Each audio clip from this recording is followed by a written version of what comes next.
నిజానికి ఆ మైనర్ బాలిక చేసిన పాపం ఏంటి, ఆ కుటుంబం చేసిన పాపం ఏంటి? ఆమె ఆ బిడ్డకు న్యాయం జరగాలని ఆమె పడ్డ వేదన చూస్తే నిజంగా ఈ దేశంలో న్యాయం ఇంత ఘోరంగా ఉంటుందా, చట్టం ఉన్న వాళ్ళకు చుట్టంగా మాత్రమే ఉంటుందా అని అనిపించింది. ఆ తల్లితో మాట్లాడుతుంటే ఆమె చెప్పిన విషయాలు వింటే ఆశ్చర్యం వేస్తున్నది. మే 8వ తారీఖు నాడు సాయంత్రం 6 గంటల ప్రాంతంలో, 6:30 నుంచి 7 గంటల ప్రాంతంలో ఆమె ఒక 2-3 తెలిసిన వాళ్ళతో కంప్లైంట్ అంతా కూడా తీసుకొని పేట్ బషీరాబాద్ పోలీస్ స్టేషన్ పోతే ఆ కంప్లైంట్కు అక్నాలెడ్జ్మెంట్ ఇవ్వడానికి 5 గంటలు పట్టింది. మొట్టమొదట ఆ కంప్లైంట్లో ఉండే కంటెంట్స్ అన్నీ మార్చమన్నారు. ఇది కాదు, అది కాదు, పెద్ద పెద్దోళ్ళు ఉన్నారు, ఆ పెద్ద పెద్దోళ్ళ పేర్లు ఎందుకు రాస్తారు, అవన్నీ ఎందుకు అని చెప్పి అక్కడుండే స్థానిక పోలీస్ అధికారులు అందరు కూడా ఆ కంప్లైంట్ మార్చమన్నారు తప్ప దానికి అక్నాలెడ్జ్మెంట్ ఇవ్వమని చెప్పలేదు, ఇస్తామని చెప్పలేదు. చివరికి ఆ తల్లి, నా బిడ్డ నేను ఇద్దరం కూడా ఈరోజు గౌరవ నరేంద్ర మోడీ గారు ఈ దేశ ప్రధానమంత్రి తెలంగాణకు వస్తున్నారు, నేను ఆ సభలోనే ఆత్మహత్య చేసుకుంటానని భయపెట్టిస్తే తప్ప ఈ కేసుకు, ఆ కంప్లైంట్కు అక్నాలెడ్జ్మెంట్ ఇచ్చారు, కేవలం ఎఫ్ఐఆర్ ఇవ్వలేదు. నేను మాట్లాడినప్పటికీ అప్పుడప్పుడే ఎఫ్ఐఆర్ డీటెయిల్స్ ఆమెకు తెలుస్తూ ఉన్నాయి. అది ఈరోజు మధ్యాహ్నం 12 గంటల ప్రాంతంలో నేను ఆ తల్లితో మాట్లాడడం జరిగింది. అంటే కేసు నిన్న అక్నాలెడ్జ్మెంట్ ఇచ్చింది రాత్రి 12 గంటలకు, ఎఫ్ఐఆర్ కాపీ వచ్చిందని అనుకుంటున్నాను నేను. ఎఫ్ఐఆర్ కాపీ వచ్చిందో రాలేదు ఇంకా తల్లికి తెలియదు, ఆమెకేం తెలియదు. ఇది రేవంత్ రెడ్డి గారు హోంమంత్రిగా ఉంటే తెలంగాణలో 4 పాదాల నడుస్తున్న ధర్మం. ఇక రెండవ విషయం, माननीय प्रधानमंत्री नरेंद्र मोदी जी को नमस्कार। नरेंद्र मोदी साहब, आप ये देश का प्रधानमंत्री है, आपके मुंह से, आपके जुबान से बेटी बचाओ बेटी पढ़ाओ करके एक नारा आया।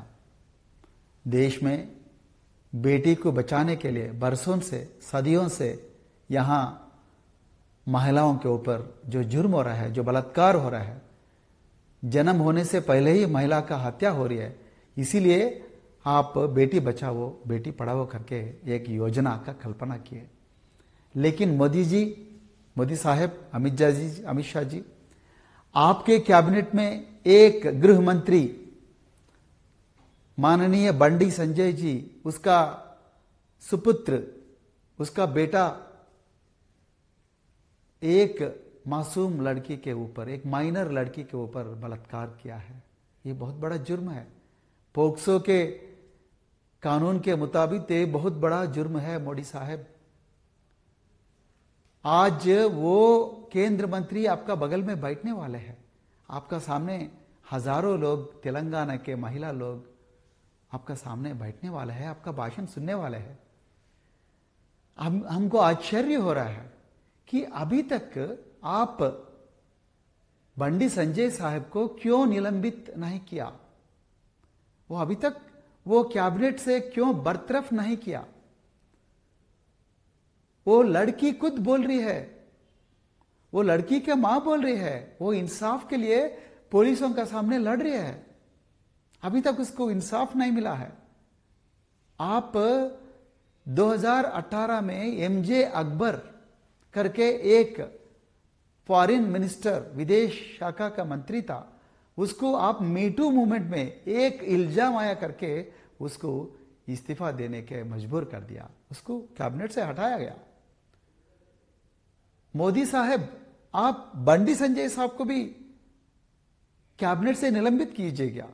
अगर वो मासूम है, वो इनोसेंट है करके अगर साबित होता है तफ्तीश में, तब फिर कैबिनेट में लेके लीजिएगा।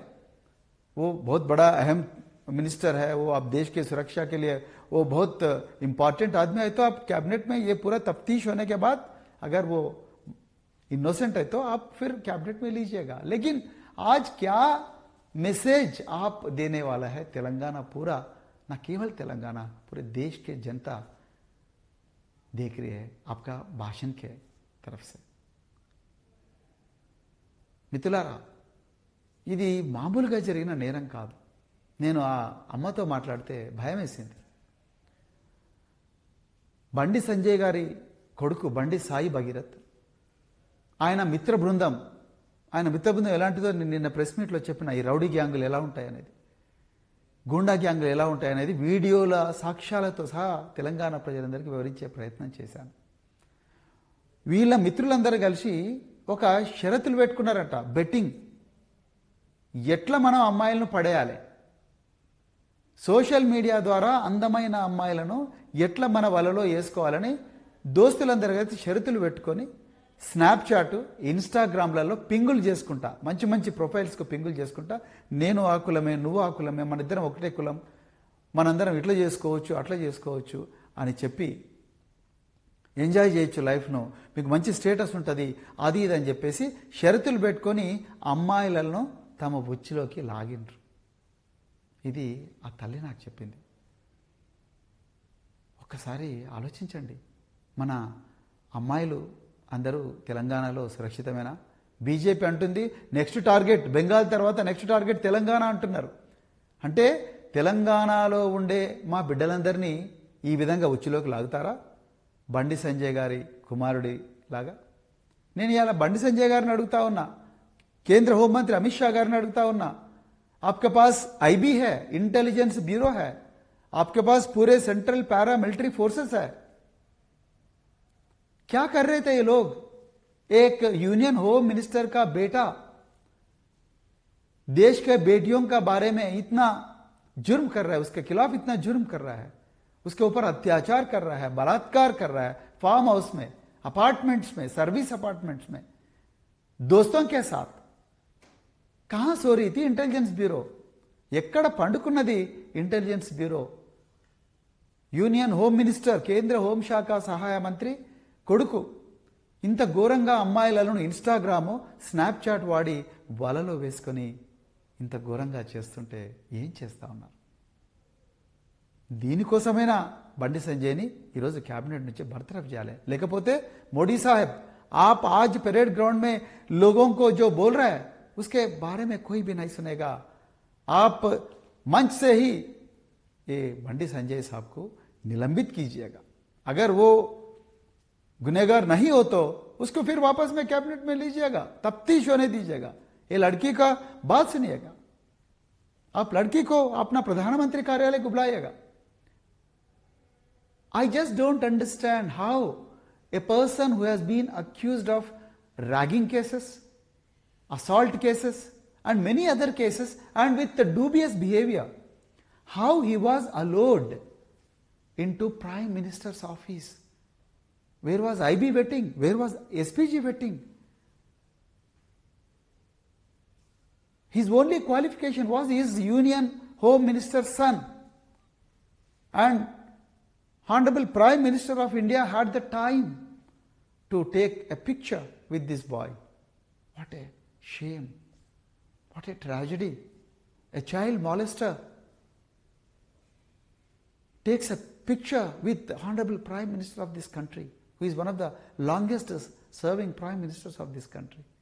Modi Sahib, एक बार सोचेगा. ऐसे गृह मंत्री को आप कैबिनेट में उसको आपका बगल में बिठाने वाले हैं, नॉर्थ ब्लॉक में बिठाने वाले हैं. क्या मैसेज दे रहे भारतीय जनता पार्टी देश को? भारतीय जनता पार्टी में जो महिला मोर्चे के लीडर्स है वो क्या सोचेंगे? వాళ్ళందరూ మహిళలు, భారతీయ జనతా పార్టీలో ఉండే మహిళా నాయకురాలు, మా అక్కలు, మా చెల్లెళ్ళు, వీళ్ళందరూ రేపు పొద్దున ఎట్లా చూస్తారు మీ నాయకత్వాన్ని? ఇప్పుడు ఆలోచించిందా? స్నాప్చాట్, ఇన్స్టాగ్రామ్లో షరతులు పెట్టుకొని అమ్మాయిలను వలేసుకున్నారు. ఆమె కంప్లైంట్లో చాలా క్లియర్గా ఇచ్చింది. ఆమె ఇచ్చిన కంప్లైంట్లో 6వ ఐటెం చూడండి, ఇక్కడ నేను చూపించకూడదు. 6వ ఐటెం చూడండి, చాలా క్లియర్గా నా బిడ్డ మీద సెక్సువల్ అసాల్ట్ జరిగింది, నా బిడ్డ మైనర్ కాబట్టి వీటిని ఎదిరించలేకపోయింది అని చెప్పిండ్రు. ఆయన సైబరాబాద్ పోలీసులు, పేట్ బషీరాబాద్ పోలీసులు, మీరు ఏ సెక్షన్ల మీద కేసు బుక్ చేసిండ్రండి? సెక్షన్ 11 మీద బుక్ చేసిండ్రు. ఎందుకంటే దాని ద్వారా ఈ బండి సాయి భగీరథ్కు స్టేషన్ బెయిల్ ఇవ్వచ్చని. లేకపోతే ఆయన పరారీలో ఉంటే ఒక వారం రోజులు అయితే అందరూ మర్చిపోతారు. అందుకొరకు దాని తర్వాత ఆయన ఎట్లాగో హైకోర్టు మూవ్ చేస్తాడు. కేంద్ర హోంశాఖ మరి కోర్టులు ఎట్లా మ్యానిపులేట్ చేస్తున్నది మరి అరవింద్ కేజ్రీవాల్ ఇవన్నీ కూడా మనం చూసాము. రకరకాల అనుమానాలు ఉన్నాయి న్యాయ వ్యవస్థ మీద. సో అక్కడ పోయి మరి యాంటిసిపేటరీ బెయిల్ తెచ్చుకునే ప్రయత్నం చేస్తారు. సో యాంటిసిపేటరీ బెయిల్ వచ్చిన తర్వాత మాదే ఉన్నది, యాంటిసిపేటరీ బెయిల్ తెచ్చుకున్నాడు కదా, అంతవరకు అయితే దాచిపెట్టుకోండి అని చెప్పి మరి బండి సంజయ్ గారికి రేవంత్ రెడ్డి గారు చెప్తే ఆయనే హోంశాఖ మంత్రి కాబట్టి బండి సంజయ్ గారికి హింట్ ఇచ్చినట్టుగా చాలా క్లియర్గా చదువురానలో కూడా అర్థమవుతుంది. మీరు నిజంగా పెట్టాల్సిన సెక్షన్ ఏంది? చట్టం తెలుసుకోకపోతే చట్టం రాకపోతే తెలుసుకోండి అయ్యా. మీ లీగల్ అడ్వైజర్లు ఉంటారు, మీ పబ్లిక్ ప్రాసిక్యూటర్లు ఉంటారు. ఇప్పుడు ChatGPT, ఆంథ్రోపిక్, అదేవిధంగా జెమినీలు అట్లా ఆర్టిఫిషియల్ ఇంటెలిజెన్స్ ఏజెన్సీలు ఉన్నాయి. వాటిలో టైప్ చేయండి. కానీ టైప్ చేసేటప్పుడు మేము నిందితులను శిక్షించాలి అని చెప్పి ముందు టైప్ చేయండి ప్రాంప్ట్లో. నిందితులను శిక్షించాలనుకుంటున్నాం, అమ్మాయిలను రక్షించాలనుకుంటున్నాం, ఈ దుర్మార్గులు బయటి ప్రపంచంలో ఉండకూడదు, జైళ్లలో ఉండాలనుకుంటున్నాం అని చెప్పి ముందు ప్రాంప్ట్లో ఫస్ట్ మీ కాంటెక్స్ట్, మీ రిక్వైర్మెంట్స్ ఇవ్వండి. అప్పుడు అదే ఆన్సర్ చెప్తుంది.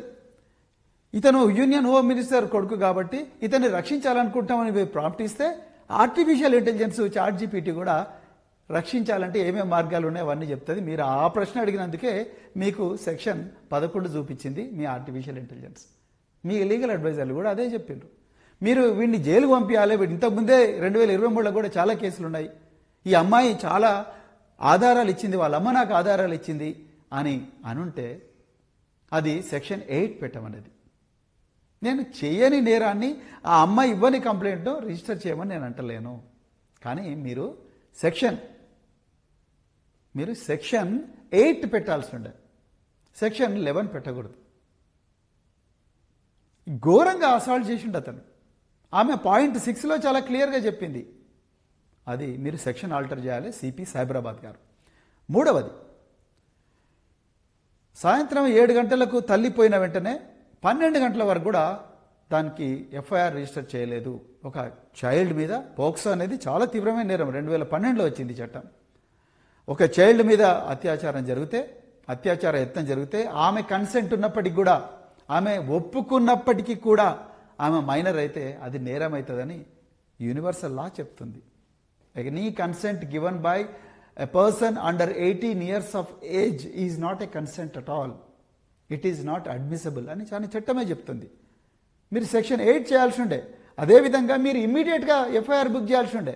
మీరు ఎఫ్ఐఆర్ బుక్ చేయకుండా కరీంనగర్ పోలీసులకు ఒప్పందిస్తే, ఆర్ బండి సంజయ్ ఒప్పందిస్తే, బండి సంజయ్ కరీంనగర్ పోలీసులను ఇన్ఫ్లుయెన్స్ చేసి ఆయన అక్కడ 2 టౌన్ పోలీస్ స్టేషన్లో బాధితురాలిని నిందితురాలుగా చిత్రీకరిస్తూ మీరు ఒక ఎఫ్ఐఆర్ చేసిండ్రు. ఈరోజు ఆ తల్లి ఏం బాధపడుతుందంటే, అయ్యా నా బిడ్డను అత్యాచారం చేస్తే నాకు న్యాయం చేస్తారనుకున్నాను తెలంగాణ పోలీసులు, ఈ ముఖ్యమంత్రి రేవంత్ రెడ్డి గారు, కానీ నన్ను నిందితురాలుగా మారుస్తారని నేను కలలు కూడా అనుకోలేదు నాయన అని అన్నది ఆమె. ఇలా కరీంనగర్ పోలీసుల నుంచి, కరీంనగర్లో ఉండే బండి సంజయ్ గూండా గ్యాంగుల నుంచి మిమ్మల్ని తప్పకుండా కరీంనగర్ పోలీసులు అరెస్ట్ చేపిస్తాం అని చెప్పి ఫోన్లు వస్తున్నట్టుగా ఆ మహిళ నాకు చెప్పింది. ఆమె శ్రేయోభిలాషులు చెప్పిండ్రు. నిజంగా రేవంత్ రెడ్డి గారు ఇది జరిగితే మీరు ఒక్క నిమిషం కూడా తెలంగాణలో ఉండలేరండి. ఇది జరిగితే మాత్రం మీరు ముఖ్యమంత్రి అర్హత కోల్పోతారు, మీరు హోంమంత్రి అర్హత కోల్పోతారు, మీ లక్షలాది మంది పోలీసుల నుండి లాభం లేదు. ఆ మహిళను ఆ విధంగా పోలీసులు కానీ లేకపోతే బండి సంజయ్ గూండా గ్యాంగులు వేధించుంటే మాత్రం వాళ్ళు భయపడుతున్నారు. ఇలా వీళ్ళు కరీంనగర్లో పట్టపగలే లాఠీలు తీసుకొని కవాతు చేసుకుంటూ కరీంనగర్ ఎమ్మెల్యే క్యాంప్ ఆఫీస్ను దాడి చేసి ఒక సిట్టింగ్ ఎమ్మెల్యే కారును ధ్వంసం చేసిన వాళ్ళు రేపు మమ్మల్ని చేయడానికి గ్యారంటీ ఉన్నది అని భయపడతా ఉన్నారు. మాననీయ మోడీ జాబ్, ఆ జాబ్ మంచ్ సే ఏ బండి సంజయ్, ఏ गुंडागिरी करने वाले एमपी करीमनगर, इसको जरूर निलंबित करना साहब, तब भी आपका बातों के यकीन होगा लोगों को. Otherwise nobody will believe you sir, nobody will believe your words, nobody will believe your Mann Ki Baat. Please note this Modi Saheb. ఇకపోతే మరి ఈ అమ్మాయి మైనరు, ఈ అమ్మాయి తల్లి ఫిర్యాదుదారు. నిజంగా మెడకాయ మీద తలకాయ ఉన్న పోలీసులు కానీ ఈ బాధితురాలికి న్యాయం చేయాలనుకున్న ఏ పోలీస్ అధికారి అయినా కూడా వెంటనే మెజిస్ట్రేట్కు కాల్ చేసి, సార్ ఇద్దరు విక్టిమ్స్ వచ్చిండ్రు, ఆ తల్లి బిడ్డల స్టేట్మెంట్ అర్జెంటుగా రికార్డ్ చేయాలి, దయచేసి మా మహిళా పోలీస్ అధికారులందరినీ కూడా పెట్టిస్తాము, మీరు దయచేసి స్టేట్మెంట్ రికార్డ్ చేయాలని చెప్పాలిగా. ఇప్పటి వరకు ఆ తల్లి చెప్తుంది, నా దగ్గరికి ఏ పోలీస్ ఆఫీసర్ కూడా అప్రోచ్ అవ్వలేదు వీళ్ళ స్టేట్మెంట్ రికార్డ్ చేస్తామని అని అంటున్నారు. ఏంటి డీజీపీ గారు, మరి ఇదేనా మీరు కొత్తగా వచ్చారు, మీరు కొత్తగా వస్తే పోలీసింగ్ కొత్తగా మారుతుంది అనుకున్నాం, మరి ఎందుకు డీజీపీ గారు ఆ తల్లి దగ్గరికి, డీజీ ర్యాంకులో ఉన్నారు ఆఫీసర్లు, ఇప్పుడు మహిళా అధికారులు మంచి రెప్యుటేషన్ ఉన్న అధికారులు ఉన్నారు. డీజీపీ ర్యాంకులో ఈ రాష్ట్రంలో ఎంతోమంది మహిళా అధికారులు సీనియర్ పోలీస్ ఆఫీసర్లు ఉన్నారు. కొంతమంది ఉమెన్ సేఫ్టీ, కేసీఆర్ గారి సమయంలో డైరెక్టర్ జనరల్ ఉమెన్ సేఫ్టీగా కూడా పనిచేసిన గొప్ప గొప్ప పేరున్న అధికారులు ఉన్నారు. దయచేసి వాళ్ళ అందరినీ కలిపి ఒక సిట్ వేయండి కదా, సిట్ వేసి అర్జెంటుగా వాళ్ళను ఆ బాధితురాలు ఇంటికి పంపించండి కదా డీజీపీ గారు. ఎందుకు పంపించడం లేదు, ఎందుకంటే రేవంత్ రెడ్డి బండి సంజయ్ని కాపాడాలనుకుంటున్నాడు. బండి సంజయ్ రేవంత్ రెడ్డిని కాపాడాలనుకుంటున్నాడు. రేవంత్ రెడ్డి చేసే కుంభకోణాలన్నీ సిబిఐ ఈడీలు రాకుండా బండి సంజయ్ కాపాడుతా ఉన్నాడు, కిషన్ రెడ్డి కాపాడుతా ఉన్నాడు. అందుకొరకు బండి సంజయ్కి ప్రాబ్లం వచ్చినప్పుడు రేవంత్ రెడ్డి బండి సంజయ్ని కాపాడాలనుకుంటున్నాడు. కాబట్టే ఈ రాష్ట్ర హోంశాఖ మంత్రి ఆయన రేవంత్ రెడ్డి గారు డీజీపీ గారికి ఆదేశాలు ఇచ్చినట్టుగా మేము అనుకుంటున్నాం. లేకపోతే మీరు సిట్ వేయండి కదా, మీరు సిట్ వేసి మరి డీజీపీ ర్యాంకులో ముగ్గురు నలుగురు మహిళా అధికారులు ఉన్నారు, వాళ్ళ పేర్లు చెప్పాల్సిన అవసరం లేదు, మంచి రెప్యుటేషన్ ఉంది వాళ్ళకు. అదేవిధంగా మీకు ఒక కమిషనర్ పోలీసు కూడా మహిళనే ఉన్నారు, వాళ్ళందరినీ పంపించి ఒక సిట్ వేసి అర్జెంటుగా అమ్మాయి దగ్గర పంపించి మీరేమైనా చేయండి, నిందితుడు జైలుకు పోవాలంటే ఒక్క నిమిషం ఆనంద్ గారు, ఒక్కటే నిమిషం. మనందరం కూడా అదే డిపార్ట్మెంట్లో పనిచేసినాం. ఒక్కటే నిమిషం నిజంగా మీరు తలుచుకుంటే 2 నిమిషాల్లో ఆ పిల్లగాడు అజ్ఞాతం నుంచి బయటకు వస్తాడు.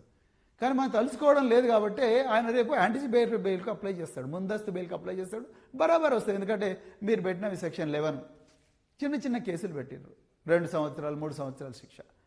అందుకొరకు అర్జెంటుగా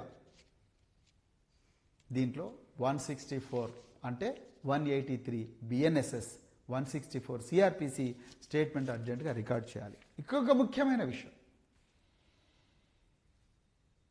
సంగప్ప అని ఒకప్పుడు V6లో పనిచేసిన ఒక జర్నలిస్టు గత 3 సంవత్సరాల నుంచి బీజేపీలో అధికార ప్రతినిధిగా పనిచేస్తున్నారు. ఈ సంగప్ప గారు ఏప్రిల్ నెలలో 22 నుంచి 20వ తారీఖు మధ్యలో ఈ సంవత్సరం ఈ బాధిత కుటుంబం దగ్గరికి వెళ్ళి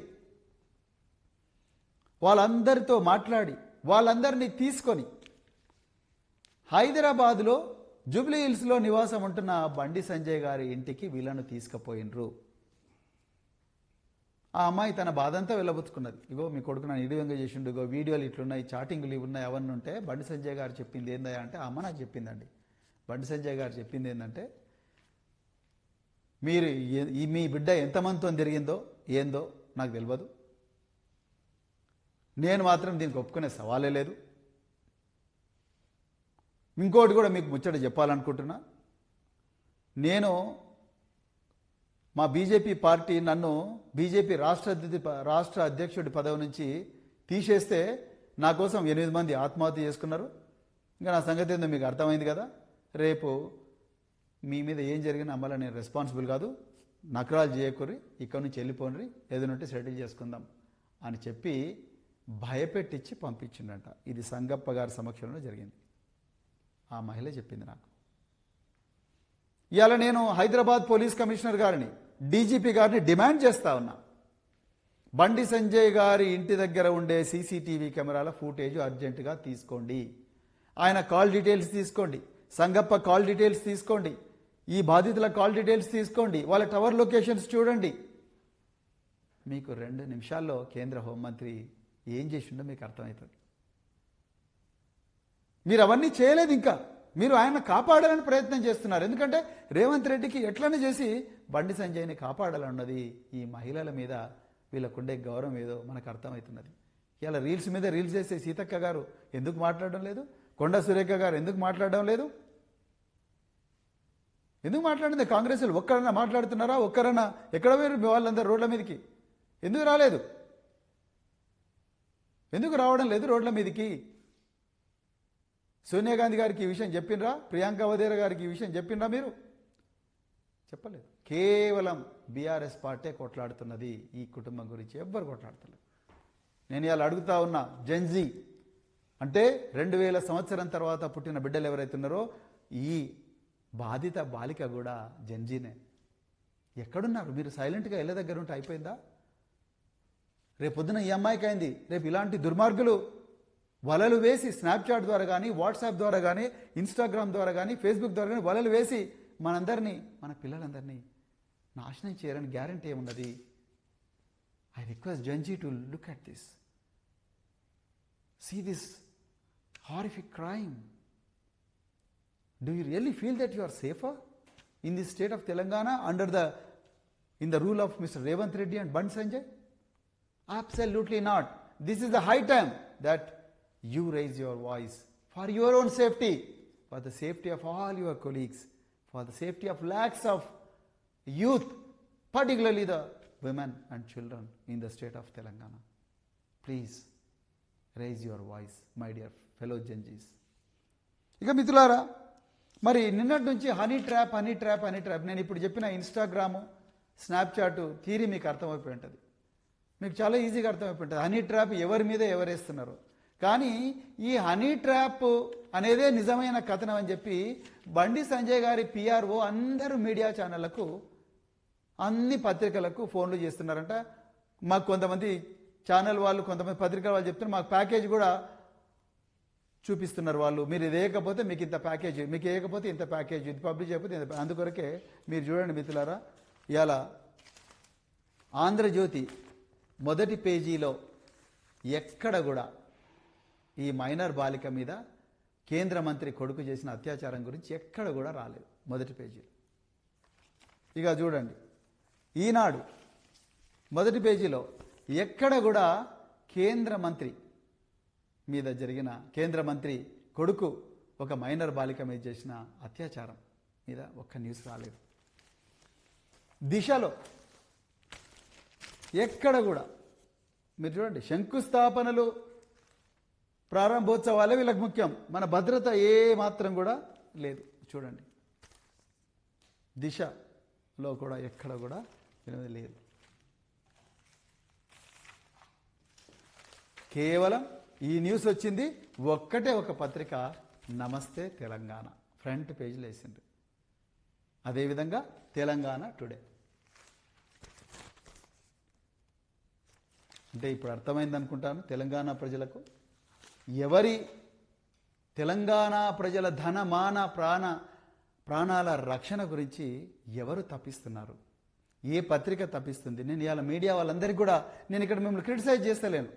మీకు బండి సంజయ్ కార్యాలయం నుంచి, రేవంత్ రెడ్డి గారి కార్యాలయం నుంచి Ponguleti Srinivasa Reddy information and public relations minister కాబట్టి,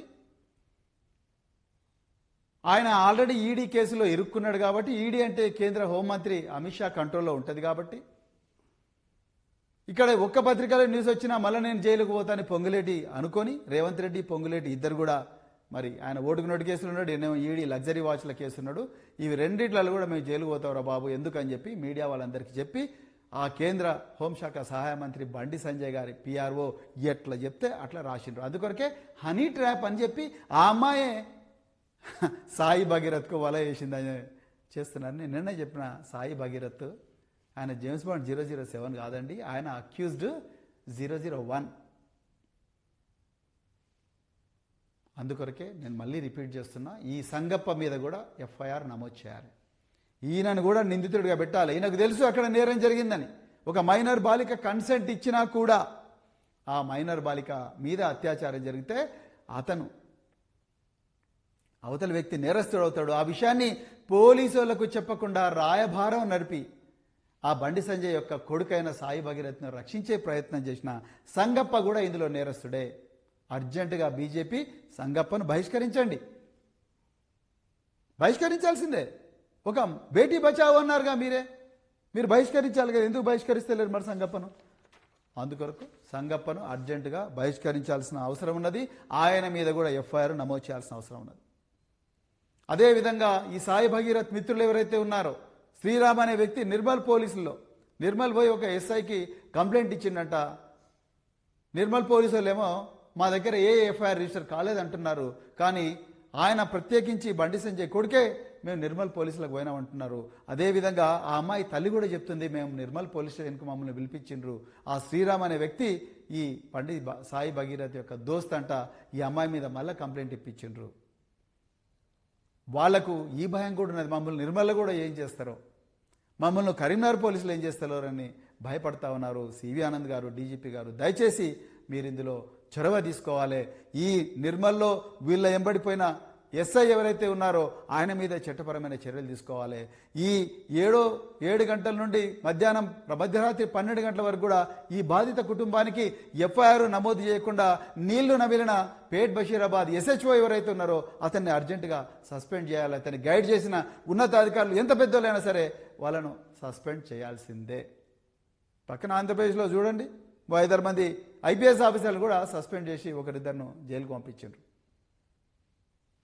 తెలంగాణ పోలీసులు శుద్ధపూసలా? అయితే అందరు మంచోలే, నేను కూడా అందులో పనిచేసిన.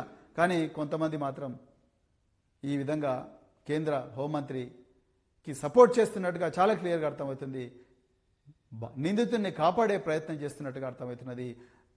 నిందితుడు పెద్దవాడైతే వాళ్ళను మరి కాపాడే ప్రయత్నం చేస్తూ ఉన్నారు. బాధితురాలిని కన్విన్స్ చేసి కేసు విత్డ్రా చేసుకోమనే ప్రయత్నం పోలీసులు చేసినట్టుగా అనిపిస్తున్నది. లేకపోతే ఇప్పటికల్లా ఆ బాధితురాలి 164 స్టేట్మెంట్ రికార్డ్ చేయాల్సి ఉండే, అది మీరు చేయడం లేదు. దయచేసి చేయండి, కంపల్సరీ చేయాల్సిందే. ఇందులో 164 చేయాల్సింది. అంతవరకు మేము పోరాటం ఆపము. మీరు ముందస్తు బెయిలు అని చెప్పి హైకోర్టు వాళ్ళకి బెయిల్ ఇచ్చింది అన్న మీరు పెట్టుకొని మాదే ఉన్నది, కోర్టు వాళ్ళు బెయిల్ ఇచ్చింది కాబట్టి మేము తప్పనిసరిగా అతను చేయాలంటే మాత్రం కుదరదు. మొత్తం రాష్ట్రం అంతా కూడా బగ్గమంటది. దయచేసి ఇది చాలా ముఖ్యమైన కేసు, ఒక తరానికి సంబంధించిన కేసు, ఒక మైనర్ బాలికకు సంబంధించిన కేసు. దీని మీద తీవ్రంగా మీరు ఆలోచించాలని చెప్పి కోరుకుంటున్నాను నేను. అదేవిధంగా మరి నేను మళ్ళీ రిపీట్ చేస్తున్నా, బండి సంజయ్ గారిని వెంటనే బర్తరఫ్ చేయాలి. ఆ కాల్ డీటెయిల్స్ తీసుకోవాలి, ఆయన సీసీటీవీ కెమెరాలు ఉండే ఫుటేజ్ తీసుకోవాలి, పోలీస్ స్టేషన్లలో ఉండే ఫుటేజీలు అవన్నీ కూడా తీసుకోవాలి. అదేవిధంగా మరి డీజీ ర్యాంక్ ఉండే మహిళా అధికారులు ఎవరైతే ఉన్నారో వాళ్ళతోని ఒక సిట్టు పెట్టించి ఈ కేసును తప్పనిసరిగా మరి పరిశోధించాలి. నిజంగా మిగతా మీరు వేసిన సిట్టులన్నీ కూడా తుఫైల్ సిట్లు, అవి ఎందుకు పనికిరావు, కక్షతో వేసిండ్రు. కనీసం ఒక నిజమైన సిట్ అన్న వేయండి రేవంత్ రెడ్డి గారు. అది లేకపోతే మాత్రం ఇంకా ఏ మాత్రం కూడా మీ మీద విశ్వసనీయత ఏ మాత్రం ఇప్పటికే పోయింది, ఇంకా ఏ మాత్రం కూడా ఉండదని మరి చెప్తూ మళ్ళొక్కసారి రిపీట్ చేస్తున్నా, ఈ కుటుంబానికి ఏ మాత్రం ప్రమాదం జరిగినా కూడా దానికి రెస్పాన్సిబిలిటీ డైరెక్ట్గా రేవంత్ రెడ్డి గారే అవుతారు. ఎందుకంటే ఇది మీ రెస్పాన్సిబిలిటీ. వాళ్ళ మీద ఏమాత్రం దాడి చేయదు. ఎందుకంటే నేను ఇంతకుముందే చెప్పిన నిందితుడి నాన్న, వీళ్ళిద్దరు కూడా మరి వాళ్ళు రకరకాల గూండా గ్యాంగులు నడిపిస్తూ ఉన్నారు. అందుకొరకు మరి వాళ్ళందరి నుంచి ఈ కుటుంబానికి రక్షణ కావాలంటే తప్పకుండా ఆ బిడ్డను కాపాడుకోవాలి. ఆ బిడ్డ స్టేట్మెంటు, అదేవిధంగా వాళ్ళ అమ్మగారి స్టేట్మెంటు, వీడియో రికార్డింగు కేవలం మహిళా అధికారులే ఉండగా ఒక మహిళా మేజిస్ట్రేట్ ముందర చేయిస్తే బాగుంటుంది. అదే చేయాలి చట్ట ప్రకారం అని చెప్పి కోరుకుంటూ అది ఈ రోజే చేయాలి. అప్పుడే మీ విశ్వసనీయత. అంతే తప్ప ప్రధానమంత్రి గారి సభ ఉంది, ప్రధానమంత్రి సభ ఆ బందోబస్తు ఉందని తప్పించుకోవడం ప్రయత్నం చేయకండి. మేము కూడా బందోబస్తులు చేసినాం, మేము కూడా ప్రైమ్ మినిస్టర్ల బందోబస్తు చేసినాం, ప్రెసిడెంట్ ఆఫ్ ఇండియాల బందోబస్తు చేసినాం. బందోబస్తులో ఒక 5-6 మంది పోలీస్ ఆఫీసర్లు లేకపోతే ఏం కాదు. డీజీ ర్యాంక్ అధికారులు అందరూ కూడా బందోబస్తులో యూనిఫామ్ వేసుకొని చేయాల్సిన అవసరం లేదు. అందుకొరకు మీరు దయచేసి సీనియర్ అధికారులందరూ కూడా ఇప్పుడే వాళ్ళను సంఘటనా స్థలానికి పురమాయిస్తారని చెప్పి కోరుకుంటూ మరొకసారి ఈ అవకాశం ఇచ్చిన మిత్రులందరికీ కూడా ధన్యవాదాలు చెప్తూ, ఈ కుటుంబానికి బాసటగా నిలబడ్డ సోషల్ మీడియా వారియర్లకు, యూట్యూబర్లకు